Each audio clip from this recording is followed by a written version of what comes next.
Tonight, the traumatic toll of terrorism that's weighing heavily on all Americans. Our communities are on high alert after those back-to-back incidents over the New Year's holiday. Tonight, your reporter Alan Gionet digging into how concerns about mass violence and terrorism have certainly, Alan, changed how we design and how we do things. Karen, that is true. You know, when there's an incident like the one in New Orleans, you can't help but think about the next place you might go where there's a crowd. We have seen mass killings at celebrations, at movies, at grocery stores, at schools, and at churches. It's enough to make you want to think about staying home. But there are also people thinking about and working on keeping us safe.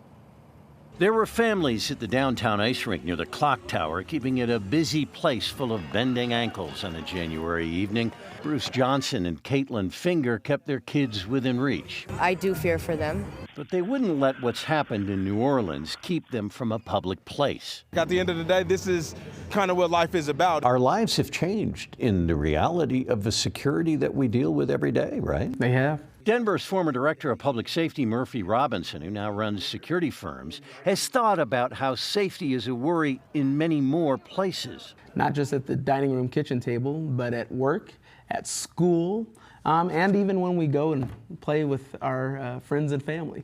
Like Bourbon Street in New Orleans. Denver has its own infrastructure to prevent things like vehicle attacks, but security planners cannot take away the purpose of the event or place. You have to understand that that event is supposed to be fun, it's supposed to be user-friendly, and it has to be a low barrier of entry for people to utilize our public spaces. It's in the things we build. So if someone is intent on doing harm, driving a vehicle into a crowd of kids, can't get there. Past the barriers added by Jack Muso, a principal at MOA Architecture.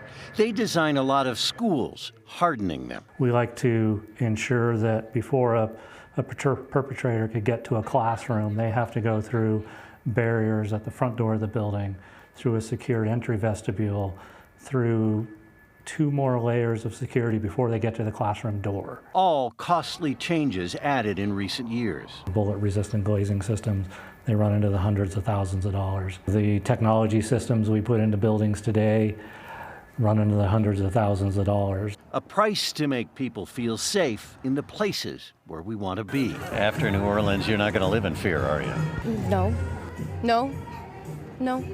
That's a jail in your own mind. A lot of the changes, of course, came after the shooting at Columbine High School here in Colorado, as well as 9/11. And much of the work, for example, being done at DIA right now on its terminal building is security related.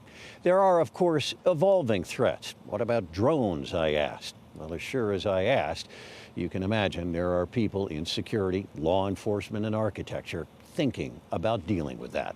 In Denver, I'm Alan Gionet, covering Colorado First. Yeah, sadly but true. Alan, thank you.